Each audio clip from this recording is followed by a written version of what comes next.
Good morning, everybody. JB Portillo here with Mayor Flynn. Good morning. It's great to be here. Isn't it? I tell you, I wish that the weather would decide whether it wants to be cold or not. You know, it would be really nice, wouldn't it? You know, today Arbor Day? Earth Day. Earth Day today. Yeah. Arbor Day's another time. Yeah. I was trying to get a hold of Chris in the planning group today, Right. and I discovered that he was out digging a hole to plant a tree at the tower, at the training tower. Oh, okay. Yeah, so I guess he's doing his Earth Day duty today. Yeah. Yeah. Very good. You know, you had a really good work session the other night, lots of things coming up. So let's go over so that everybody knows what's going to happen at the City Council meeting on Monday. Yeah. Yeah. Last Monday at our work session, we had a lot of different items come up. It's kind of a smorgasbord of different things. First one is on second reading is a prohibition of camping. And I think this was designed to prevent possible homeless problems in the future. But it's up in the air with council whether they're going to go ahead with that or not. Second thing was, you know, this is a bit of a debate about the business license. We passed the business license toward the end of last year.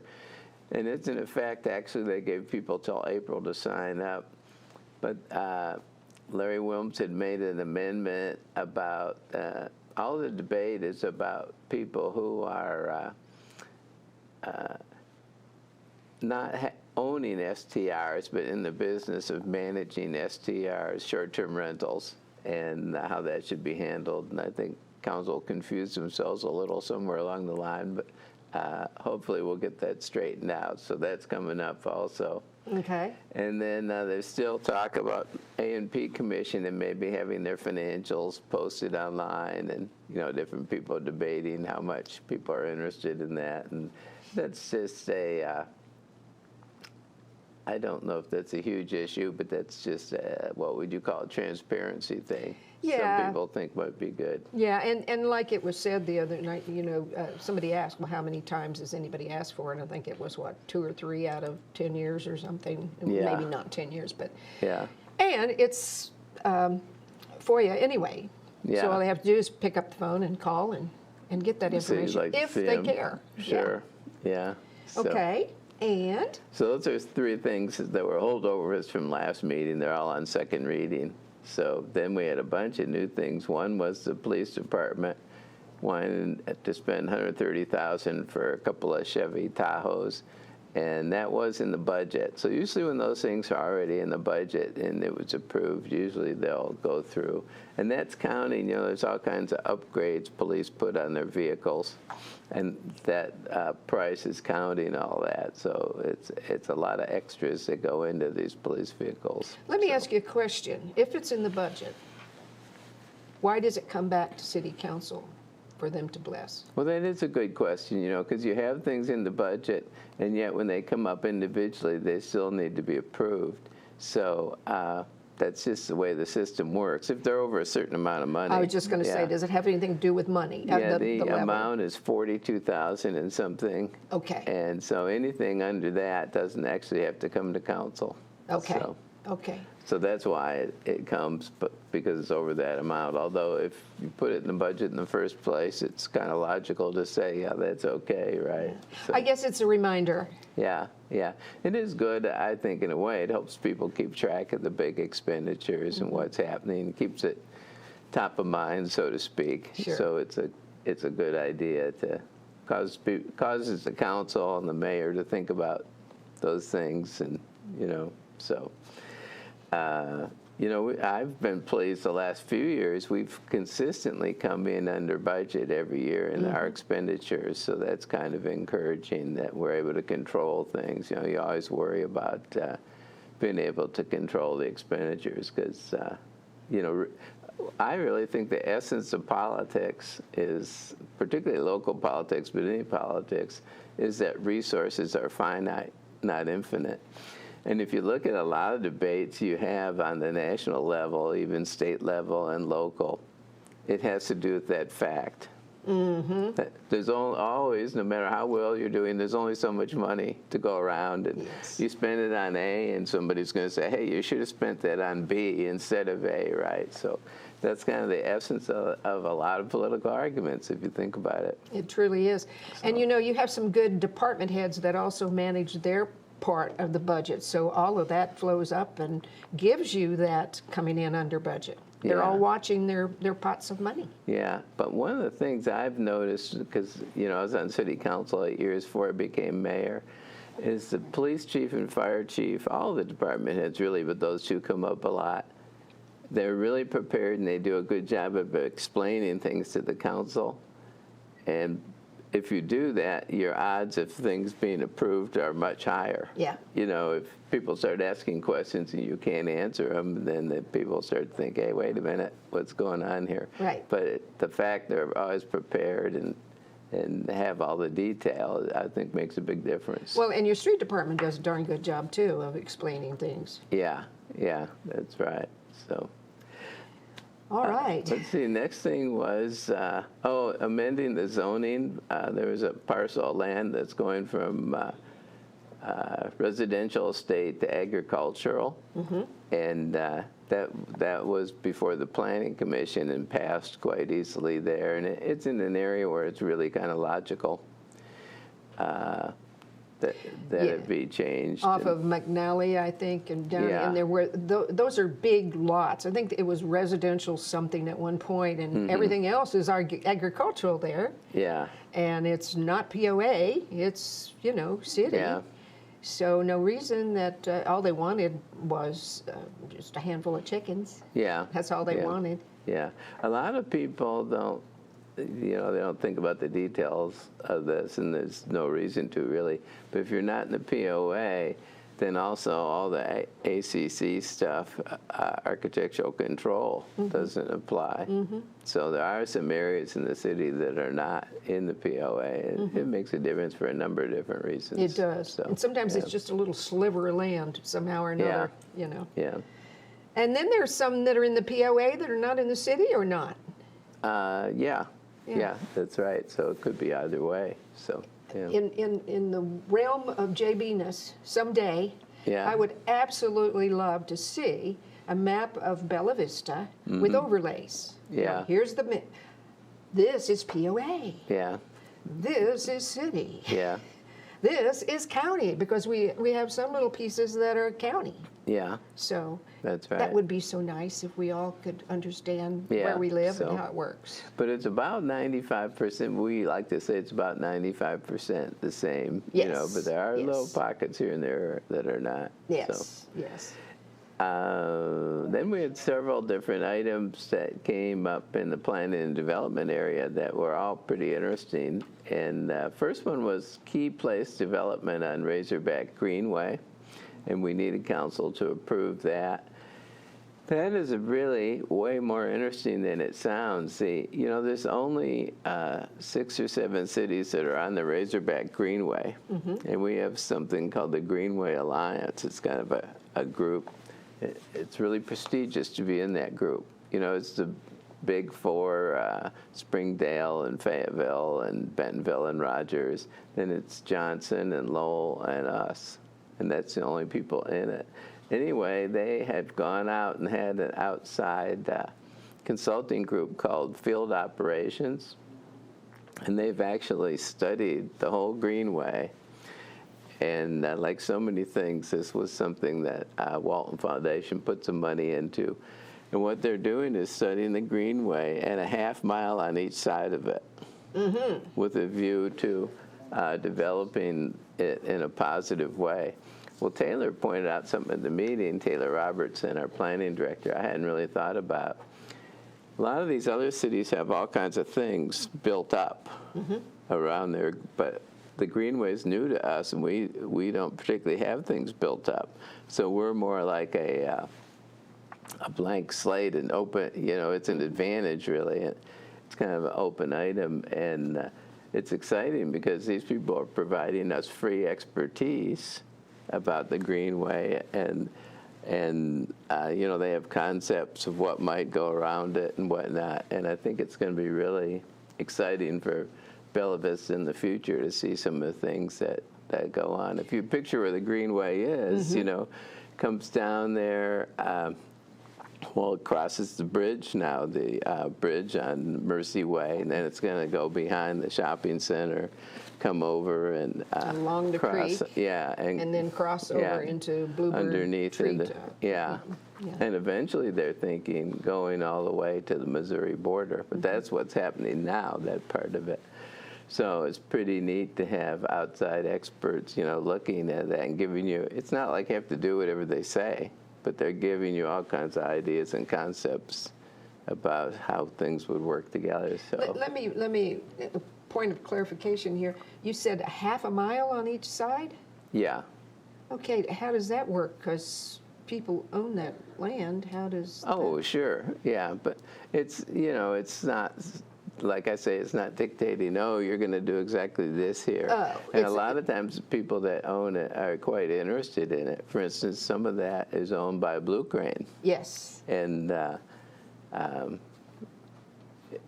And some of it's they're owned by the very POA. interested. Yeah, that's right. Yeah. So it's this is just the first stage, really, this key place development where they're going to look at some things they could do. And it's along the whole Greenway. If you think about it, that goes all the way to Fayetteville. So it Have you ever covers done quite a that, bit. all the way to Fayetteville? Have you ever done that walk? or I that have not bike? personally. Yeah.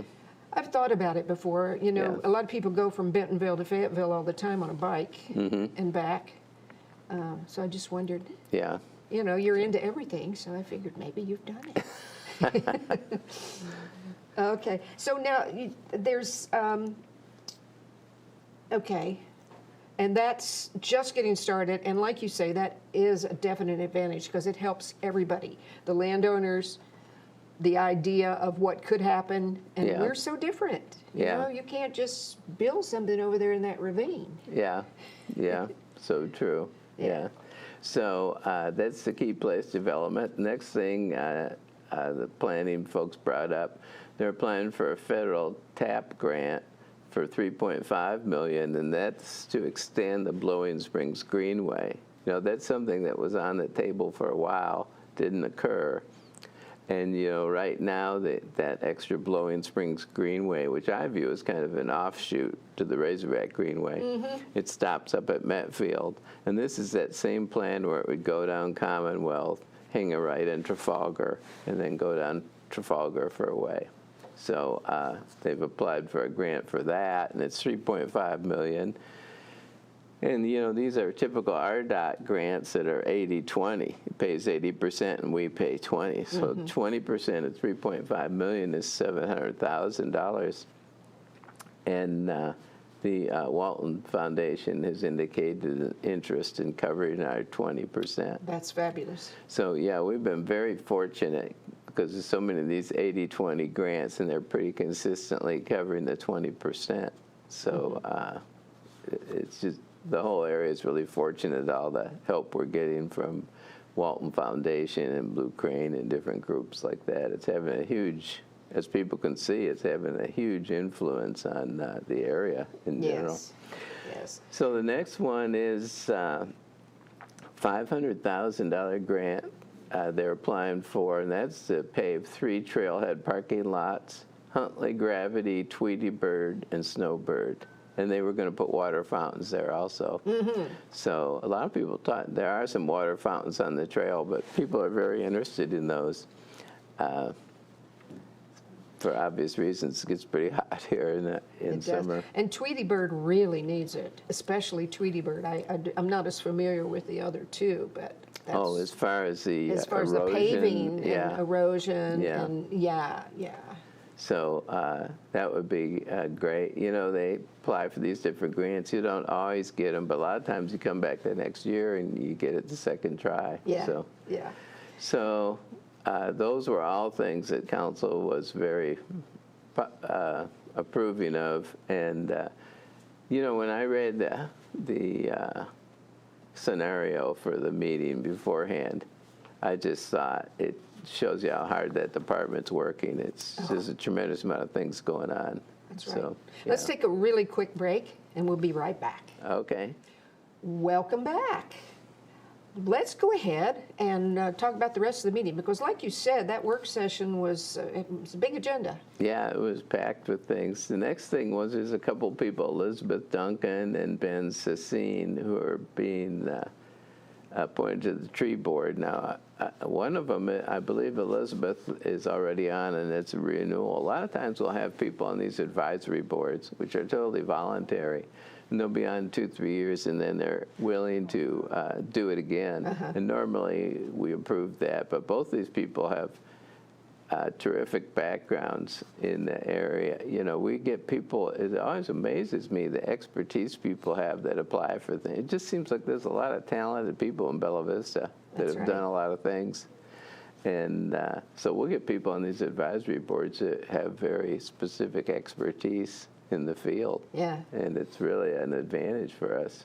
So. Did I understand, I know we just had a tree giveaway. Are we doing another one in the fall? Did I hear that? Yeah, usually they do it twice a year. Twice a year? Yeah, I don't have a date on that yet, but that's really popular, as you can imagine. So, yes, absolutely. yeah. Oh, is it? I mean, within 10 to 15 minutes after they put the sign up, everything's gone. Yeah. So that's good stuff. Yeah, I only got a tree one time. My lot is set up in a way that I kind of don't have that much space for trees, but a year ago or so I got a pawpaw tree, and I'm happy to report it appears to be thriving. Cool. So, you know how it is in the middle of winter, they get all you think, barren, are and you think, dead? is this doing okay or not? Yeah, I understand. Then you find out in the spring whether it is. That's true, that's true. Let's see. Then we went over the paving and slurry contracts. That was, you know, every year we do a contract for the whole year. That was a huge relief to me because the oil prices spiked up because of the Iraq war, and that's a big ingredient in asphalt. And so I was worried that our numbers would be out of whack, but we got a really good price on the paving. It actually went down. And so I was very relieved about that. You know, and I noticed, who was, I'm sorry, I can't remember his name, the guy that was talking for. Dan Downing. Yes. Yeah. I liked what I heard, made perfect sense. He said instead of going around and just spot this and that they are actually alternating now. They're doing the east side, then they're doing the central, and then they're doing the west side. Yeah, they decided to do a different one each year. And last year was the first year we tried that. We did the east side, and it seems to be affecting the price we're getting quite a bit. Good. Because you know, so much money, you know, for the people to. We used to try to do an even amount everywhere, keep everybody evenly happy, but there's so much running back and forth that way. Right. And this way, it seems to be saving quite a bit. But that was an idea that he and Karen Hunt work so well together because she's kind of more the financial type. She majored in accounting and that type part of the business, and he's kind of a hands-on. He used to be in Los Angeles County before he came to us. He's kind of hands-on asphalt and cement kind of guy, so they make a great combo and they work great together. Yes, they do. So yes, I've been really they do. pleased about that. Yeah. So how do you have a half a handyman? Yeah. Explain that. Yeah, we actually had, in the police department, we had a person and a half, and now we're changing it to 2 people, so that's why it's a half of a head count added. And it really didn't change the police budget. He was able to do it without changing his budget. But whenever you're changing the head count, you need council's approval. Yeah. So we had some key people retiring this fall, and you know, that handyman type stuff is it's a kind of a big deal. Yeah, yeah. So the HR and police got together and figured out a way to handle it. So it's under the police budget, but it's really for the whole city. And you know, when you have somebody like you did before, you know, I don't think he's retired yet, but he's going to. Yeah. And for years has just done that, and you get so comfortable, like, let's just call Joe or whatever his name is, and he'll take care of it. And then all of a sudden it's like, ooh, I think Joe was really important. Yeah. So, yeah, we're going to miss the folks that are retiring because they're really great folks and did a good job for us. But you have to move on. The police chief's really happy with the people we found. They're both retired firemen, not retired from us, but from other places. And, you know, they've been doing a great job. So, what did he say, really or was it pleased about you? Or was it you that said it? Or yeah, you I said that. Yeah, There's a lot of people think there's a big rivalry between police and fire, you know. So There's I said, not. apparently they can get along. Yeah, absolutely. Yeah. So let's see. They had an issue about changing council's response to citizen comments. You know, we always give a chance for citizens to speak at the meetings. And then a few years ago, they made a change where the council members could respond to the citizens, what they said. And, you know, our attorneys never liked that, and I've never been real big on it either, to be honest. But, so that's a proposal, and Larry Williams actually made the proposal to not have the response. Okay. And what that does is you're still going to respond to those people, but not on the air, not immediately. Yeah. Yeah, because you're shooting from the hip. You don't really know what to say, you know? Well, we can say, oh, we'll check into that, or, you know, that's a good point. Something the mayor could say something about it, but some of the council people were feeling almost an obligation to respond, and sometimes they say things, you know, you're asking them to answer off the cuff. Yes. They say things that aren't particularly accurate. A lot of times a single councilman will speak on behalf of the city, which they're really not. They're No. one vote out of 6. Yes. So it's causing different problems. But anyway, that's why we thought it was a good idea to change it. But, Sure. But we'll see what they decide to do. I'm sure we'll live either way. You will. So, Want to keep Jason happy, though. He has Yeah. a hard job. yeah. And then somebody proposed having city participation in the APERS pension program. And what this is, you know, we have a pension for the fire department and a pension for the police department. And the other employees don't have a pension. So what we did instead, what we've been doing, is they have well, they call it a 457B in the public sector. It's like a 401k. Mm-hmm. And they have a match that's 10%. So we gave them a really, really good match to make up for it. And this was a proposal to put them, maybe that they should have a pension plan too. And I think that there's a lot of implications of that, but this is just a proposal to study it, actually. Yeah. So I said, oh, we're happy to look into it. I'm pretty confident what the answer is, frankly. Well, and your HR person actually came prepared.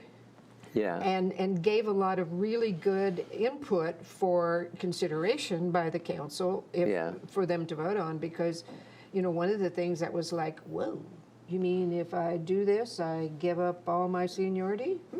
Okay. So she actually presented a comparison. Yeah. And that was really, from an audience perspective, that was really helpful. Yeah, and she pulled that together pretty quickly. You know, there's more studying really she could do. That was just what she could pull together in a few days, so that was good. Yeah, yeah. So then there's also a proposal about electric meters being in the front yard, and this is something, you know, that had come from the Planning Commission, and I don't believe that's going to be changed. No, But this I don't proposal was to send it back to the Planning Commission, but you know, there's a couple of people on council sometimes that propose things, kind of have a quick trigger finger, I guess I'd say, you know.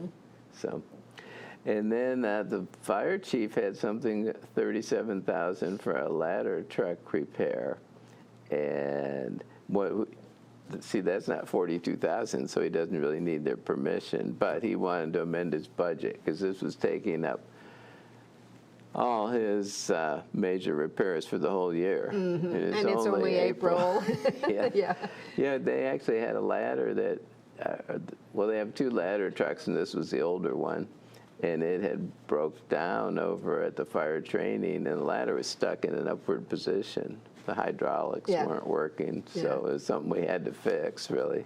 But that truck, didn't I hear it was 17 years old anyway? Yeah, I think it's like from 2006 or whatnot. Wow. Yeah, yeah. At one time, the fire chief said to me, now in the future, we need to get a new ladder truck. And my first reaction was, well, what do we need that for? But then when I found out how old this one, oh, that's why we might need one. I see your point. Yeah.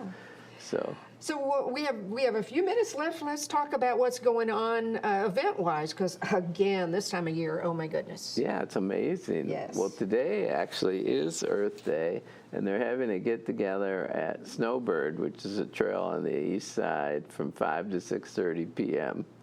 And it's just to celebrate Earth Day and kind of clean up the trail and whatnot. So that's they wanted to do something for Earth Day. I heard something interesting this morning. I was listening to the news on television. They had a trivia question when Earth Day started, and it was started in 1970.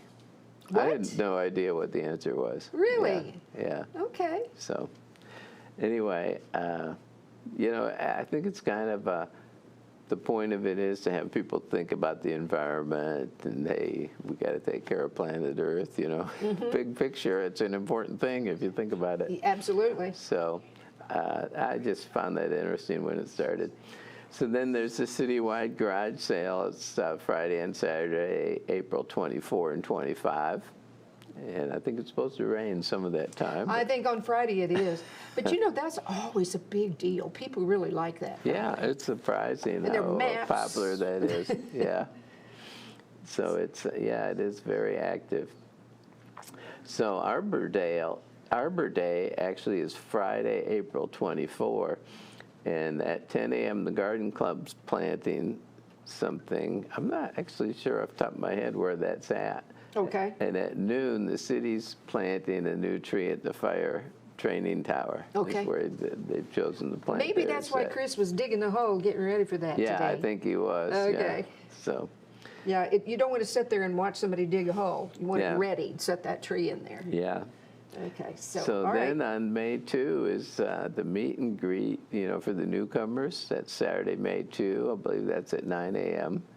And that's gotten to be kind of a big thing. The last one I missed because of a death in the family. It was real cold, and I thought, oh, not many people will come. And Oh, then I my heard it was a goodness. huge turnout. Yes, So, yes. I was sorry I missed it.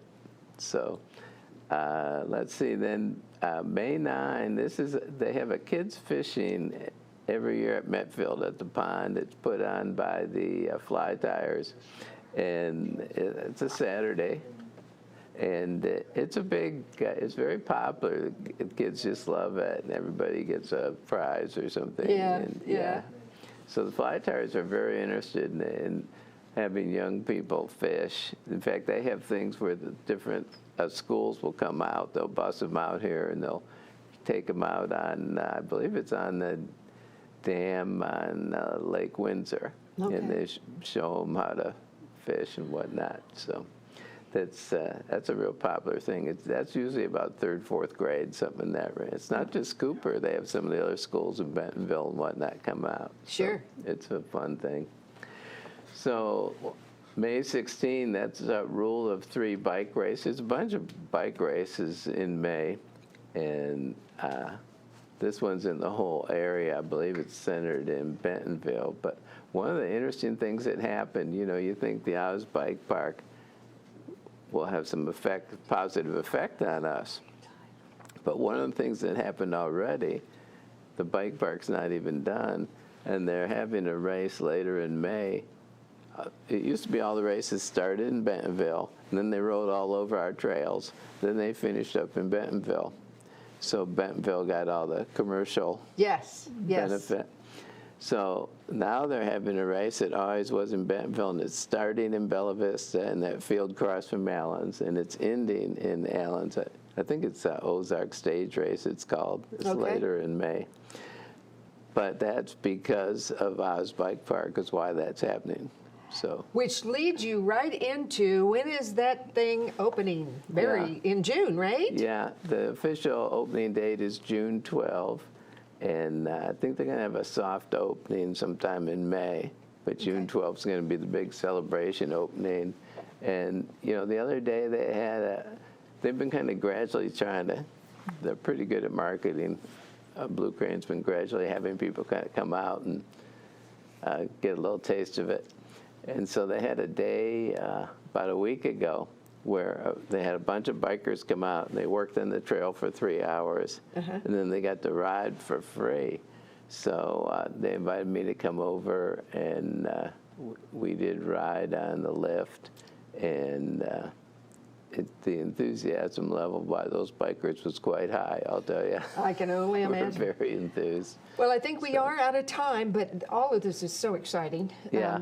And I appreciate you, as always, and I will see you at City Council. In fact, I have a surprise for you. I'm going to speak.